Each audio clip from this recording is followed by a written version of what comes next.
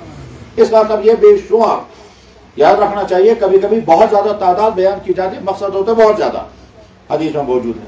یا اسی طرح سے حضرت معاذ بن جبل رضی اللہ تعالیٰ عنہ کی روایت ہے، اللہ کے نبی علیہ السلام نے ارشاد فرمایا یہ کہ شب برات میں اللہ تعالیٰ شانہ شروع رات میں پہلے آسمان پر اتر کر آتے ہیں. اب یہ پہلے آسمان پر اترنے کا مطلب کیا ہے کہ یہ ہمارے بس میں سمجھنا میں نہیں ہے. اس لیے کہ اللہ جل شانہ کو کوئی جسم تو ہے نہیں کہ جس کی بنا پر ہم یہ کہیں گے کہ اللہ تعالیٰ شانہ پہلے اوپر والی منزل میں تھے پھر نیچے والی منزل میں اتر کر کے آگے. تو اللہ ہی جانتے ہیں کہ ان کا نیچے آنے کا مطلب کیا ہے اور کس طرح سے وہ نیچے، مگر حدیثوں میں موجود ہے ینزل تبارک و تعالی، اتر آتے ہیں اللہ جل شانہ الی السماء دنیا والے آسمان پر، فی اول لیلۃ، رات کے شروع میں ہی، فیقول حل من سائل، پھر اعلان کرتے ہیں کون مانگنے والا ہے، اعلان کرتے ہیں حل من مستغفر، کون ہے اللہ سے مغفرت چاہنے والا، پھر اعلان کرتے ہیں حل من مستجیب، کون ہے اللہ سے دعائیں کرنے والا.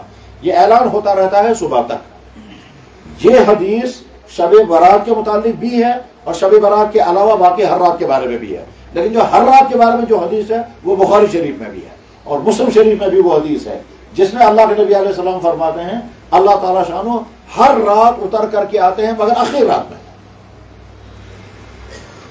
بخاری شریف اور باقی حدیث کی کتابوں میں جو حدیث ہے اللہ پہلے آسمان پر اتر کر کے آتے ہیں اس میں رات کے اخیر میں. لیکن شب برات کے متعلق جو حدیث ہے وہ بخاری شریف میں نہیں ہے. اس میں اللہ تعالیٰ شانہ شب برات کی رات میں اتر آتے ہیں رات کے پہلے حصے میں. اب اترنے کے معنی اس حدیث میں جو ہوگا وہ بھی وہی اسی حدیث میں بھی ہوگا. اسی طرح سے ایک حدیث میں اللہ کے نبی علیہ السلام نے ارشاد فرمایا تمام لوگوں کی مغفرت ہو جاتی ہے سوائے چند کے. یہ جو چند افراد ہیں یہ ایک حدیث میں کچھ اور بیان کیا گیا، دوسری حدیث میں کچھ اور افراد کا تذکرہ ہوا، ایک حدیث میں کچھ اور افراد کا تذکرہ ہوا. مثلا ایک حدیث میں بیان ہوا جو شرک کرتا ہے اس کی مغفرت نہیں ہوگی، جو ماں باپ کی نافرمانی کرتا ہے اس کی مغفرت نہیں ہوگی، جو شراب پینے والا اس کی مغفرت نہیں ہوگی، جو کینہ رکھنے والا اس کی مغفرت نہیں ہوگی، جو جادو کرنے والا اس کی مغفرت نہیں ہوگی، جو تکبر کرنے والا اس کی مغفرت نہیں ہوگی، جو ناچ گانے سننے والا اس کی مغفرت نہیں ہوگی. اس طرح سے جب تمام حدیثوں کو جمع کر کے لسٹ بنائی گئی تو تقریباً 14 آدمی آتے ہیں. ان 14 آدمی کے بارے میں اللہ تعالیٰ فرماتے ہیں ان کی مغفرت نہیں ہوگی. اس میں شرابی بھی ہے، ہاں اس میں یہ جو ہاتھ دے کر خبریں سنانے والا، کہانت کی بنیاد پر خبریں سنانے والا. ایک تو ہے محکمہ موسمیات خبریں سناتا ہے، اس میں بہت سارے لوگوں کو کنفیوژن ہوتا ہے کہ صاحب محکمہ موسمیات والا کہتا ہے کہ کل کو بارش ہوگی پرسوں یہ ہوگا اور ہو جاتا ہے تو ہمیں اس پہ یقین کرنا چاہیے یا نہیں. تو جواب یہ ہے کہ اس پر یقین کرنے میں کوئی حرج نہیں ہے. بالکل اسی طرح سے جس طرح سے ڈاکٹر یہ کہتا ہے کہ آپ یہ دوائی استعمال کریں گے تو آپ کے آگے یہ ہوگا، اگر آپ یہ دوائی استعمال کریں گے تو آپ کو الرجی ہو جائے گی، اگر آپ یہ دوائی استعمال کریں گے تو اس میں سائڈ افیکٹ ہوگا، اگر آپ یہ چیزیں، تو اس میں کوئی غیب کی خبریں نہیں ہیں، یہ تجربات کی بنیاد پر ہیں. اس لیے یہ کوئی منع چیز نہیں ہے. محکمہ موسمیات کے لوگ جو ہیں وہ کوئی غیبی خبریں نہیں سناتے ہیں دراصل موسم کے ضابطے ہیں، اور وہ موسم کے ضابطے ہم بھی پڑھیں گے، ہم بھی وہی بتائیں گے۔ ہر آدمی جانتا ہے اگر دودھ میں پتی ڈالیں گے اور اس کے بعد دھوپ آگ پر رکھیں گے، تھوڑی دیر میں دودھ کا رنگ سفید کے بجائے لال ہو جائے گا، چائے بن جائے گی۔ اب کہیں گے کہ صاحب اس نے بڑی عجیب و غریب پیشن گوئی کی، یہ کیسے ہو گیا، اس کو کیسے پتا چل گیا یہ لال بن جائے گا؟ جواب ہے یہ تجربات کی دنیا، اس میں کوئی عجیب بات نہیں ہے۔ لیکن ایک آدمی جو ہے وہ ظاہری تجربات کے ہٹ کر کے صرف غیبی بنیاد پر کوئی خبریں سنا دے آئندہ یہ ہونے والا ہے، ٹھیک جیسے جہاں کشمیر میں بھی اس کے اثرات ہیں۔ دو میاں بیوی میں آپس میں ٹکراؤ ہے، اخلاق رویہ صحیح نہیں ہے، تو کہنے والا کیا کہتے ہیں؟ تو وہ نمن چونک ستارے رہا، ان کے ستارہ نہیں جوڑ رہا ہے، وہ ستارے کہاں ہیں جو ان کے ساتھ جوڑنے جو؟ اچھا اسی طرح سے بعض دفعہ کہتے ہیں جب رشتہ بیارے کریں گے مگر من ستارہ چھکا کرنا، تو ستارے کہاں دیکھنے ہیں؟ یہ ہے وہ غیبی خبریں۔ اسی طرح سے گھروں میں لوگ آئیں گے، وہ آ کر کے ہاتھ دے کر پھر کہے گا آپ کو یہ ہوگا، آپ کو یہ ہوگا، آپ کو یہ ہوگا، یہ خبریں ہیں۔ اللہ کے نبی علیہ السلام نے فرمایا من اتا کاہنا، جو کسی جھوٹی خبریں سنانے والے کے پاس آیا، فصدقہ، اس کی تصدیق کی، اس نے انکار کر دیا اس دین کا جو اللہ نے مجھ پر دین نازل فرمایا۔ تو اس لیے جو غیبی خبریں سنانے والے ہیں ان کی خبریں سنانا بھی غلط۔ اچھا عجیب بات یہ ہے وہ تو ہم کو خبریں سنانے کا تم اتنا پیسہ کماؤ گے، پھر ہم کو کہتا ہے میں نے جو خبر سنا ہے آپ مجھے پیسے دے دو۔ تو وہ اپنی تقدیر کو کیوں نہیں دیکھتا یا اپنی قسمت کو خود کیوں نہیں بناتا ہے؟ یہ چیزیں صحیح نہیں ہیں۔ بہرحال ان تمام افراد کی مغفرت کا اللہ تعالیٰ شان و فرماتے ان کی مغفرت نہیں ہوگی جب تک اپنے رویے کو درست نہ کریں۔ حضرات اللہ بے انتہا زیادہ رحیم، بلکہ جتنا انسان سوچ سکتا ہے اس سے بھی زیادہ اللہ رحیم۔ جناب رسول اللہ صلی اللہ علیہ وسلم نے فرمایا اللہ سے زیادہ برداشت کوئی نہیں کرتا۔ کیا مطلب؟ یعنی باپ اپنے بیٹے کی کتنی غلطیاں برداشت کرتے کرتے آخر میں ایک وقت وہ بھی آتا ہے، وہ کہتا ہے تم خراب ہو، میں تم سے ناراض ہوں، میں تو میرے بیٹے ہی نہیں ہو، تم دفع ہو جاؤ۔ غرض یہ کہ باپ بھی کبھی نہ کبھی غصے ہو ہی جاتا ہے۔ ماں اپنے بچے پر سب کچھ، مگر وہ ماں جو اپنے بچے کو کہتی ہے، کیا کہتی ہے؟ بلا گئے بھلائی، بلا گئے رچا بھی، مگر یہی ماں کبھی ناراض ہو کر کہتی ہے یار دفع گز وہ اڑ چکی، وہی ماں کہتی ہے۔ لیکن اللہ جل شانہ کی اللہ کی ذات ایسی ہے کہ ساری زندگی بندے کو دیکھتے ہیں وہ گناہ کرتے ہوئے، ایک مرتبہ بھی پکڑ نہیں کرتے، ایک مرتبہ بھی ایکشن نہیں لیتے ہیں کہ تو اتنی زمانے گزر گئے تجھ کو میری نافرمانی کرتے ہوئے، تیری آنکھیں بھی گنے گا، تیرا کان بھی گنے گا، تیری زبان بھی میرے حکموں کے خلاف چلتی ہے، تیرا رویہ بھی میرے حکموں کے خلاف ہے، تو کمانے میں بھی حکموں کو توڑتا ہے، خرچ کرنے میں بھی تو بچا ہی نہیں ہے کوئی گناہ جو تو نے نہ کیا ہو، لیکن پھر بھی اللہ پردہ بھی رکھتے ہیں اور فوراً سزا بھی نہیں دیتے ہیں، بلکہ اللہ تعالیٰ کہتے ہیں دیکھو میں ارحم الراحمین ہوں، یہ ارحم الراحمین ہی کی وجہ سے میں تم کو فوراً سزا نہیں دیتا۔ اگر انسانوں کی غلطیوں کی وجہ سے میں سزا دینا شروع کر دوں، ماں ترک علی ظہرها من دابہ، روئے زمین پر ایک جانور بھی باقی نہیں بچے گا، کیڑا مکوڑا بھی باقی نہیں بچے گا۔ اللہ اپنے بندوں کے ساتھ بہت رحیم ہے، اس رحیم ہونے کی وجہ سے بندے کو ساری چیزیں اللہ تعالیٰ شان عطا کر دیتے ہیں جس کی انسان کو ضرورت ہے، اور انسان کو پتہ ہی نہیں تھا، ہمیں نہیں معلوم تھا کہ دنیا میں آ کر کے ہمیں آنکھیں ہونی چاہیے اور آنکھوں میں دیکھنے کی طاقت بھی ہونی چاہیے اور آنکھ کا آٹومیٹک حفاظتی سسٹم بھی ہونا چاہیے، ہمیں نہیں معلوم تھا، لیکن اللہ نے آنکھ بھی دی، آنکھ میں لائٹ بھی دی، اس آنکھ کے حفاظت کا آٹومیٹک سسٹم بھی دیا، اور وہ آٹومیٹک سسٹم کیا ہے کہ جناب آپ کی آنکھوں کے اوپر کور لگایا اور وہ کور خود بخود کام کرتا رہتا ہے۔ ہم گن نہیں سکتے دن میں کتنی مرتبہ ہم اپنی آنکھ کو بند کرتے ہیں اور کتنی مرتبہ کھولتے ہیں۔ رات کو ہمیں سونے کے لیے ہمیں آنکھوں کو بند نہیں کرنا ہے، وہ آنکھ خود بخود بند ہو جاتی ہے، اور پوری رات یہ کور جو ہے وہ آنکھ کو بند کر کے رکھتا ہے تاکہ، اور آپ کو اگر میڈیکل پڑھا ہوگا یا اگر پڑھیں گے آگے چل کر کے، اگر آنکھ کھلی رہے گی اور 5 سے 7 گھنٹے تک اگر آنکھ کھلی رہے گی تو آنکھ کے اوپر گرد و غبار آ جائے گا، اور اس کے بعد پھر اگلے دن صبح یہ آنکھ دیکھ نہیں سکے گی، چاہے آنکھ پر کور لگا دیا۔ اور یہ جو کور ہے یہ سپرنگ کی طرح کام کرتا ہے، یہ اللہ کی مہربانی ہے، یہ ایک مثال ہے جس سے سمجھ سکتا ہے بندہ کہ اللہ کا اپنے بندوں کے ساتھ کتنی، اور یہ انسانوں کے ساتھ نہیں جانوروں کے ساتھ بھی اللہ کے یہی معاملہ۔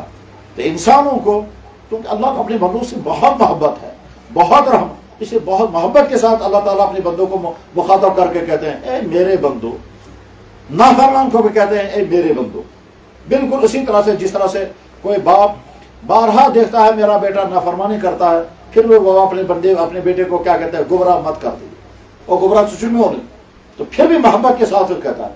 وہی ماں جس ماں کو بیٹا توہین کرتا ہے، وہی ماں کہتا ہے لگے بلائے لگے رچے۔ حدیث میں تو اللہ کے نبی علیہ السلام نے فرمایا اللہ نے محبت کے 10 حصے کر دیے، ایک حصہ ساری کائنات میں تقسیم کر دیا، 9 حصے اپنے پاس رکھے۔ ایک حصہ جو ساری کائنات میں تقسیم کیا، وہ ایک حصہ تقسیم ہوتے ہوئے تو انسانوں کو بھی ملا، جانوروں کو بھی ملا، پرندوں کو بھی ملا۔ گائے کے دل میں بچڑی کی محبت، گھوڑی کے دل میں بچھیری کی محبت، چڑیا کے دل میں چوزے کی محبت، مرغی کے دل میں بچے کی محبت، ماں باپ کے دل میں بچے کی محبت، یہ ساری وہی ایک حصہ جو تقسیم ہوا ہے۔ گویا 100 حصوں میں سے 10 حصے ساری کائنات میں تقسیم کیا گیا اور 90 حصے اللہ نے اپنے پاس رکھے ہیں۔ جب ساری کائنات میں تقسیم ہونے والی محبت اتنی زیادہ ہے کہ ماں اپنے بچے پر، باپ اپنے بیٹے پر، بھائی اپنے بھائی پر، شوہر اپنی بیوی پر، بیوی اپنے شوہر پر کتنی قربانیاں دیتی ہے، تو کیا ٹھکانہ ہوگا اللہ کی اس محبت کا جو 90% محبت اللہ نے اپنے پاس رکھی ہے اور اپنے ہر بندے کے لیے۔ اللہ اپنے بارے میں خود کہتے ہیں وہ ارحم الراحمین، میرے رحموں کی، فرمایا وسعت رحمتی کل شیء، میری رحمت ہر چیز بچائی ہوئی ہے، میرا غضب اتنا زیادہ نہیں ہے جتنی میری رحمت ہے۔ چنانچہ جب اللہ کا غضب اللہ کی رحمت ٹکرا جاتی ہے تو اللہ کی رحمت غالب آ جاتی ہے، اللہ کا غضب پیچھے ہٹ جاتا ہے، اللہ کی رحمت زیادہ وسیع ہے۔ اللہ نے اپنے تعارف کرایا جو بسم اللہ کے ذریعے سے، تو یہ نہیں کہا شروع اس اللہ کے نام سے جو غضب کرنے والا ہے، شروع اس اللہ کے نام سے جو قہر کرنے والا ہے، حالانکہ قہر بھی اللہ کی صفت ہے، جبار و قہار اللہ کی صفت ہے، بلکہ کیا کہا شروع اس اللہ کے نام سے جو رحم کرنے والا ہے اور بہت زیادہ رحم کرنے والا ہے۔ اللہ کو چونکہ اپنی بندوں سے محبت ہے، اور یہ محبت جو ہے وہ ہر جگہ، بلکہ سمجھنا چاہیے، کیا سمجھنا چاہیے؟ رب کسے کہتے ہیں؟ جواب وہ ذات جو ہر مخلوق کی ہر حالت میں جو ضرورتیں ہیں وہ ضرورتیں پوری کر دے اس مخلوق کے مانگنے سے پہلے۔ وہ ذات جو ہر مخلوق کی ہر ضرورت پوری کر دے اس طرح سے کہ اس مخلوق کے مانگنے کی بھی ضرورت نہیں ہے، اس کے مانگنے سے پہلے ضرورت پوری کر دے۔ مثلا ماں کے پیٹ میں انسان کو کیا ضرورت ہے؟ ماں کے پیٹ میں تو ہے ہی نہیں، وہ وہاں تو ابھی مرد کا سپرم آیا اور عورت کا ایگ جمع ہو گیا، اب تو کچھ بھی نہیں ہے وہاں، تو اس کو سب کچھ ضرورت ہے، اور سب کچھ ضرورت ہونے کے ساتھ ہی اس کی شکل سب سے الگ بننی چاہیے، اس کا ڈی این اے سب سے الگ ہونا چاہیے، یہ مرد بنے یا عورت بننی چاہیے مگر یہ سب سے ڈفرنٹ ہونا چاہیے، اور اس کے ساتھ ساتھ سب کچھ اس کے پاس ہونا چاہیے۔ ہر انسان کے پاس آنکھ ہے، اس کے بعد بھی آنکھ ہونی چاہیے، ہر انسان کے پاس جو باڈی سسٹم ہے وہ سارا باڈی سسٹم اس انسان کے پاس ہونا چاہیے، مگر ساتھ میں یہ بھی ضروری ہے کہ اس بچے کی ہر چیز باقی تمام انسانوں سے الگ ہونی چاہیے، ورنہ اگر یہ ویسی شکل لے کر آ گیا دنیا میں جیسے باقی انسانوں کی شکلیں ہیں تو پہچان ہی نہیں جائے گا یہ کون ہے۔ تو اللہ تعالیٰ شانو ہر انسان کو ماں کے پیٹ میں شکلیں الگ دیتا ہے، کسی کی شکل کسی کے ساتھ نہیں ملے گی، کسی کا ڈی این اے کسی کے ساتھ نہیں ملے گا، کسی کے فنگر پرنٹس دوسرے کے ساتھ نہیں ملیں گے، کسی کی آنکھ دوسرے انسان کے ساتھ آنکھ نہیں ملے گی، ہر ایک کو اللہ تعالیٰ شانو الگ، تاکہ میرے بندے کل کو ٹکرانے نہیں چاہیے۔ آج کیا کہتے ہیں؟ آنکھوں کا پیشاب کارڈ بنانا ہے، آنکھوں کا فوٹو لے لو۔ دنیا کے بڑے بڑے ایئرپورٹوں پر آنکھوں کا فوٹو لیتے ہیں، کیوں آنکھوں کا فوٹو لیتے ہیں؟ کہ صاحب فنگرز میں تو چانس ہیں کہ لاکھوں میں سے 2 آپس میں میچ کر جائیں گے، لیکن آنکھوں میں کوئی چانس نہیں، ہر آنکھ انسان کی آنکھ الگ الگ ہے۔ تو اللہ جل شانہ رحیم ہے، اس لیے ہر انسان کی ساری ضرورتیں پوری کر دی ماں کے رحم میں۔ اب دنیا میں انسان آیا، دنیا میں آنے کے بعد اب اس انسان کو جو ضرورت ہے، انسان وہ ضرورت پوری نہیں کر سکتا، کرے گا بھی کیسے؟ اس انسان کو غذا چاہیے، غذا، اور وہ غذا ہونی چاہیے ایسی جو اس کے ڈائجسٹو سسٹم کے ٹھیک مطابق ہو، اور وہ ماں کا دودھ ہے۔ اگر اللہ تعالیٰ شامہ اپنے بندے کے لیے ماں کا دودھ پیدا نہیں کریں گے، دنیا کی کوئی طاقت ماں کی چھاتی میں دودھ پیدا نہیں کر سکتی۔ اور جب کسی ماں کی چھاتی میں دودھ نہیں آتا ہے، ڈبے کا دودھ پلاتے ہیں، تو آپ کو معلوم ہے انجام کیا نکلتا ہے، طرح طرح کے انفیکشن ہوتے ہیں، اور اس کے بعد ڈب دودھ پلا کر کے نتیجہ کیا نکلتا ہے؟ کم سے کم اس بچے کے دل میں اپنی ماں کی محبت کبھی آئی نہیں سکتی، اور ماں کے دل میں بھی بچے کی ویسی محبت نہیں آئے گی جیسی محبت اپنا دودھ پلانے سے ہوتی۔ تو اللہ تعالیٰ شامل بچے کے لیے دودھ کا انتظام کر رہے ہیں، وہ رب ہے، اللہ نہیں کرے گا، دنیا میں کوئی انسان کر نہیں پائے گا۔ چلیے سب ٹھیک ہے، دودھ آ گیا۔ اب دودھ آنے کے بعد بہت اہم ترین مسئلہ ہے کہ یہ بچہ خود دودھ چوسنا چاہیے، پینا چاہیے، یہ کچھ پانے ضرور دوں، یہ کچھ دودھ چون بالی، بچہ خود پینا چاہیے۔ اگر اللہ تعالیٰ شان اس بچے کو دودھ پینا نہیں سکھائیں گے، دنیا کی کوئی طاقت اس بچے کو دودھ پینا نہیں سکھا سکتی ہے۔ چنانچہ اس بچے کو جو ہی ماں اپنی چھاتی کے ساتھ لگاتی ہے، یہ بچہ فوراً چوسنا شروع کر دیتا ہے۔ کون سکھاتا ہے اسے؟ ماں کے پیٹ میں کوئی ٹریننگ سینٹر نہیں، دنیا میں کوئی ٹیچر، کوئی مولانا، کوئی پیر صاحب، کوئی لیکچرار، کوئی پھونک مارنے والا ایسا نہیں ہے کہ بچے کو سکھائے کہ تمہیں دودھ خود چوسنا پڑے گا۔ وہی اللہ ہی ہے جو سکھاتے ہیں اس بچے کو، اور ہر بچے کو، انسانی کے بچے کو نہیں، گائے کے بچے کو بھی وہی چوسنا سکھاتے ہیں۔ بلکہ یوں سمجھیے، گھروں میں جو گائے کو بچہ ہوتا ہے تو گھر کی عورت اس بچڑے کو گائے کے تھن کے ساتھ لگا دیتی ہے ایک مرتبہ، بس اس کے بعد اسے یاد ہو جاتا ہے دودھ کا جائج۔ لیکن جنگلوں میں جو جانور پیدا ہوتے ہیں ان کو کون سکھاتا ہے تمہیں دودھ کہاں ملے گا؟ اگر کیسنس گاؤں جنگلس میں جائے سے یمنس کیلکولیٹ گھومت غلط، کیلکولیشن غلط ہو گئی تھی۔ ان کا اندازہ تھا اگلے مہینے میں گائے کو بچہ ہوگا، وہ پہلے مہینے میں ہو گیا۔ اب جب پہلے مہینے میں ہو گیا تو وہاں جنگل کے اندر گائے کو بچہ ہو گیا۔ آپ نے 2-4 دن کے بعد جب سنا گائے کو بچہ ہو چکا ہے، جب آپ جا کر کے دیکھیں گے تو بچہ اپنی ماں کا دودھ پی رہا ہوگا۔ اس کو کون سکھا رہا ہے تیرا دودھ کہاں ہے؟ سو یہ سوچنے کی بات۔ ایمان والے کے مزاج قرآن نے بیان فرمایا، غور کرتا، سوچنے کا مزاج پیدا کرنا چاہیے، غور کرنے کا مزاج پیدا کرنا چاہیے۔ اس سے نئی نئی باتیں خود بخود معلوم ہوتی ہیں۔ نئی باتیں معلوم ہونے کا ایک تو ہے آپ انفارمیشن پڑھ کر کے حاصل کریں، اور ایک سوچ کر حاصل کریں۔ سوچنا بہت اہم ترین عمل ہے۔ قرآن کریم میں اللہ تعالیٰ فرماتے ہیں ایمان والوں کا ایک کام ہے تفکر، غور کرنا، سوچنا، اور سوچ کر کے نئے نئے حقائق معلوم کرنا۔ یقین جانیے جب آپ غور کرنا شروع کر دیں گے تو نئی نئی حقیقتیں سامنے آئیں گی۔ وہ جو سائنسدان ہے وہ بھی تو ہم جیسے انسان ہے، وہ ریسرچ کرتے ہیں، محنت کرتے ہیں، اس کے بعد اس کائنات کے چھپے ہوئے راز معلوم کرتے ہیں۔ وہ کوئی آسمانی مخلوق تھوڑا ہے، وہ بھی اسی دنیا کے رہنے والے ہیں، وہ بھی اسی طرح ہمارے طرح اس زمین سے پیدا ہوئے، وہ بھی ہمارے طرح ماں باپ سے پیدا ہے۔ وہ پڑھتے ہیں، غور کرتے ہیں، سمجھتے ہیں، اور اس کے بعد پھر وہ تحقیق کرتے ہیں تو نئی نئی چیزیں معلوم ہوتی ہے۔ ہم بھی کریں گے، ہم بھی ہو جائیں۔ تو غور کرنے کا مزاج رکھنا چاہیے۔ تب اللہ تعالیٰ شاہ نے کیا کیا؟ اس بچے کو چوسنا سکھایا۔ ٹھیک ہے صاحب، چوسنے کے بعد اب بہت بڑا مسئلہ یہ ہے کہ یہ بچہ زیادہ دودھ اپنے پیٹ میں نہیں لینا چاہیے، یہ ڈائجسٹ نہیں کر پائے گا۔ تو اللہ تعالیٰ شاہ نے دوسرا ہی سسٹم رکھا کہ جو ہی اس کا معدہ بھر جاتا ہے دودھ پینا چھوڑ دیتا ہے، پھر پیتا ہی نہیں ہے، حالانکہ اسے پتہ ہی نہیں، وہ لاشعور ہے، بے شعوری میں ہے، مگر دودھ پینا چھوڑ دیتا ہے وہ۔ اور اگر نہیں چھوڑتا ہے، وہ چوستا رہتا ہے تو اس میں نیند آ جاتی ہے، اور نیند آنے کے بعد اس کے ہونٹ چپ ہو جاتے ہیں، اور اس کے بعد پھر بچہ دودھ نہیں پیتا۔ اچھا ٹھیک ہے، لیکن اس کے باوجود اس بات کا خطرہ ہے کہ دودھ اندر زیادہ چلا گیا ہوگا۔ یہ دودھ اندر زیادہ چلا گیا ہوگا تو چونکہ ڈائجسٹو سسٹم کمزور ہے ابھی، وہ ضرورت سے زیادہ دودھ برداشت نہیں کر پائے گا۔ بچے کو پتا بھی نہیں کہ میرے اندر دودھ کتنا چلا گیا۔ ماں کے چھاتی میں بھی کوئی میٹر لگا ہوا نہیں ہے، جیسے تیل پمپ پر میٹر لگا ہوا ہوتا ہے، وہ آپ کو دکھا دیتا ہے کہ کتنا تیل اندر چلا گیا آپ کی گاڑی میں۔ تو یہاں تو کوئی میٹر لگا ہوا نہیں ہے، ماں کو بھی نہیں پتا ہے کتنا دودھ میری چھاتی سے چلا گیا، اور بچے کو بھی معلوم نہیں کہ کتنا دودھ چلا گیا، اسے یہ بھی پتا نہیں میرے معدے میں کتنی۔ تو اللہ جل شانہ کا ایک سسٹم، ایک اور سسٹم کام کرتا ہے، وہ یہ ہے کہ بچے کا دودھ واپس آ جاتا ہے۔ چنانچہ جن کے گھروں میں بچے ہوں گے ان کو نظر آئے گا بچے کو دودھ واپس آتا ہے یا نہیں۔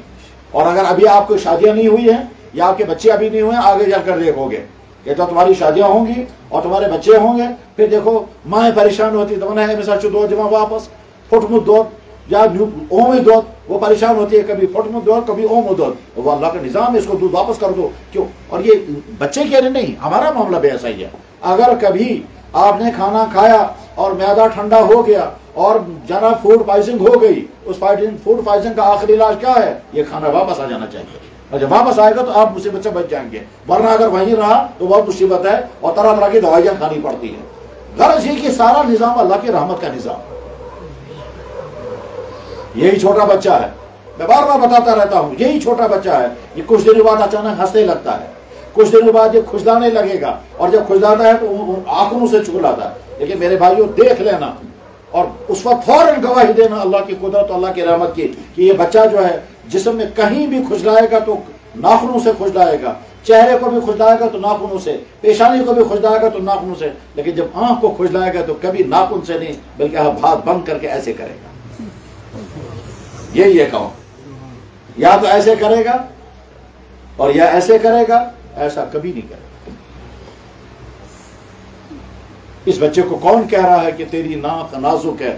یہی اللہ کی رحمت ہے میرے بھائی۔ اللہ کی رحمتوں کی کوئی حد نہیں ہے۔ وسعت رحمتی کہتے ہیں کائنات کے ہر چیز سے زیادہ اللہ کی رحمت ہے۔ یہ اللہ کی رحمت تقاضا کرتی تھی کہ میرے بندوں سے جب گناہ ہو جائیں تو میں ان کو کوئی گولڈن چانس ٹائم دوں گا، ایسا قیمتی ٹائم دوں گا جس ٹائم میں یہ اپنے تمام گناہ مجھے معاف کرا لیں گے۔ ان قیمتی ٹائموں میں سے ایک ٹائم جمعے کا دن آتا ہے، جس کے بارے میں اللہ کے نبی نے فرمایا جمعے کے دن ایک لمحہ ایسا آتا ہے، اس لمحے میں جو بھی دعا کی جائے گی اللہ تعالیٰ فوراً قبول کر لیتے ہیں۔ اور اسی طرح سے پھر سال بھر میں کچھ ٹائم ایسے دیے ہیں جن ٹائموں میں جو بھی دعا کی جائے گی اللہ تعالیٰ فوراً اس دعا کو قبول کر لیتے ہیں۔ انہیں میں شب قدر بھی ہے اور انہیں میں شب برات۔ یہ دراصل شب برات اللہ کی رحمتوں کی نشانی ہے کہ اللہ اپنے بندوں کے لیے موقع دے رہے ہیں کہ دیکھو تم نے غلطیاں کی ہے، میں تمہیں گولڈن چانس دیتا ہوں، اور اس گولڈن چانس میں آ کر کے تم اپنے لیے مانگو۔ بے شمار انسانوں کے تجربات ہیں کہ صاحب ہم نے شب برات میں یہ دعا مانگی، بلکہ ہو سکتا ہے وہ صاحب یہاں موجود ہوں گے۔ اس نے کہا جی میں نے ایک مرتبہ کیا، ہاں موجود تو ہیں، انہوں نے کہا جی مجھے یاد ہے کہ میں نے سوچا اس سال شب برات میں کہوں گا یا اللہ مجھے حج کروا دیجئے، میرے پاس پیسوں کا انتظام نہیں ہے۔ چلا کیا وہ کہتے تھے کہ میں نے شب برات میں تقریباً 1 گھنٹے تک یہی دعا کی، یا اللہ میرے پاس انتظام نہیں ہے مگر آپ مجھے اس سال حج کرا دیجئے، میرے پاس انتظام نہیں ہے مجھے اس سال حج کرا دیجئے۔ پھر کیا ہوا؟ دفتر میں چپراسی انسان ہے، یہاں موجود ہے، دفتر میں چپراسی انسان ہے، چپراسی انسان کیسے حج کر سکے گا؟ تو دفتر کے صاحب اب تو ریٹائر ہیں، وہ صاحب بھی اور وہ بوڑھا بھی ہے، وہ بھی بوڑھا، وہ دفتر کے جو صاحب تھے وہ حج کرنے جا رہے تھے، تو انہوں نے کہا کہ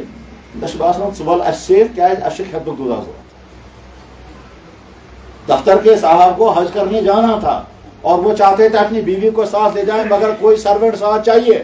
انہوں نے بہت غور کرنے کے بعد کہا یہ ہمارے گھر بار بار آتا رہا ہے، کیونکہ وہ دفتر میں چپراسی ہے، اس کو گھر گھر اپنے گھر بھیجتا تھا، کبھی سامان لیتا تھا، کبھی اس کی بیوی بھی کہتا ہے وہ بہت اچھا آدمی ہے اسی کو ہم ساتھ لیں گے۔ چنانچہ انہوں نے کہا ہمیں حج کرنے کے لیے جانا ہے اور گورنمنٹ کا ٹکٹ ہم خود نکلوائیں گے، ہمارا نام بھی ہے، تم ہمارے لیے وہاں کھانا بھی تیار کرنا اور ہماری تم خدمت کرنا۔ اس نے کہا بہت اچھا، میری لاٹری نکل گئی، چلا گیا حج کرنے کے لیے۔ یہاں موجود ہے غرض یہ کہ اللہ جل شانہ اس رات میں دعائیں قبول کرتے ہیں، اور ویسے اللہ تعالیٰ شانوں کی دعاؤں کے قبول کرنے کا تعلق صرف ٹائمنگ کے ساتھ ہی نہیں ہے۔ اللہ قرآن کریم میں فرماتے ہیں ادعونی استجب لکم، تم مجھ سے مانگو میں تمہیں ضرور دوں گا۔ اللہ کے وعدے جھوٹے وعدے نہیں ہو سکتے۔ ابھی پچھلے مہینے واقعہ ہوا جو میں نے پڑھا اور عرب ملک میں ہوا۔ یہ ایک صاحب ہے، وہ کہتے ہیں کہ کووڈ کے بعد عمرہ نہیں جا پا رہے تھے، میری بیوی بچے کہہ رہے تھے عمرہ کرنے جائیں گے، تو جو ہی کووڈ کے بعد عمرہ کھل گیا تو یہ ایک صاحب نکلے ہیں کویت سے عمرہ کرنے کے لیے، اپنی گاڑی میں 2-3 بچے ہیں، بیوی ساتھ ہے، یہ پہنچے مکہ مکرمہ، عمرہ کیا، عمرہ کرنے کے بعد پھر اب ان کو واپس نکلنا ہے۔ ان کا اندازہ یہ ہے کہ ہم صبح نکلیں گے اور ہم شام تک یا 15 گھنٹے میں کویت اپنے گھر پہنچ جائیں گے۔ اس لیے انہوں نے تھوڑا سا پیسہ اپنے پاس رکھا، باقی سارے پیسے خرچ کر دیے، شام کو ان کا اندازہ تھا اپنے گھر پہنچ جائیں گے۔ جیب میں اتنا پیسہ رکھا ہے جس سے راستے میں کسی ہوٹل میں کھانا کھا سکے۔ کہتے ہیں راستے میں چلتے چلتے ایک ڈیزرٹ کے اندر ان کی گاڑی خراب ہو گئی، اور ایسی خراب ہو گئی کہ وہ اب چلنے کی کوئی امید نہیں ہے، تو بڑی مشکل سے دھکے دے کر کے گاڑی کو سائڈ پر کر دیا، اور سائڈ پر کرنے کے بعد ادھر دیکھیں تو سہارا، ادھر دیکھیں تو سہارا، اندھیرا اندھیرا، کہیں جانے کی شکل ہی نہیں۔ وہ کہتے ہیں کہ میں نے اپنی 20 بچوں کے نیچے اتارا، ان کا دیکھو بھائی اب ہمارے پاس ایک ہی راستہ بچا ہے، وہ ہے اللہ سے مانگنا۔ ویسے ہم عمرہ کر کے آئے ہیں اور سفر کی حالت میں ہیں، اور اللہ کا وعدہ ہے تم مجھ سے مانگو میں تمہاری دعائیں قبول کروں گا، تو اس لیے اب سب 2 رکعت صلاۃ الحاجہ پڑھو اور اللہ سے کہو یا اللہ ہم جنگل میں پھنس گئے، گاڑی ہماری خراب ہو گئی، ہم آگے جا بھی نہیں سکتے اور آپ کے گھر سے واپس آ رہے ہیں، اس لیے ہمارے لیے گاڑی ہمارے لیے انتظام کر دیں۔ کہتا خوب اچھی طرح دعا کر کے بیٹھ گئے، تھوڑی دیر گزر کے 2-3 گاڑیاں دوڑتے ہوئے پہنچ گئی، اور اس میں کچھ پولیس کے لوگ تھے، کچھ افسران تھے، وہ آ گئے اور آ کر انہوں نے کہا کہ آپ لوگ یہاں کیا کر رہے ہیں؟ انہوں نے کہا جناب ہماری گاڑی خراب ہو گئی ہے۔ کہنے لگا بہت اچھے، ہم کو گورنر صاحب نے بھیجا ہے کہ فلاں جگہ گاڑی خراب ہو گئی ہے، وہاں کچھ لوگ ہیں ان کو معلوم کرو کیا بات ہو گئی، تو آپ لوگ جلدی اٹھو، فی الحال آپ گورنر صاحب کے گیسٹ ہاؤس میں رات گزارو گے، گاڑی ہم خود ہی ٹھیک کرائیں گے، آپ چلو بلا۔ چاہتے وہاں سے ہم کو بٹھایا اور آ کر کے گورنر صاحب کے گیسٹ ہاؤس میں ہم کو رات گزروائی، اور اگلے دن صبح میں گورنر صاحب نے ہم کو 2 منٹ کے لیے بلایا اور کہا کہ مجھے جو ہے وہ میسج آئی کہ فلاں جگہ جنگل میں کچھ لوگ ہیں، تو مجھے خیال آیا کہ مجھے معلوم کرنا چاہیے جنگل میں کیوں ہیں یہ، اس لیے میں نے گاڑیاں بھیج دی۔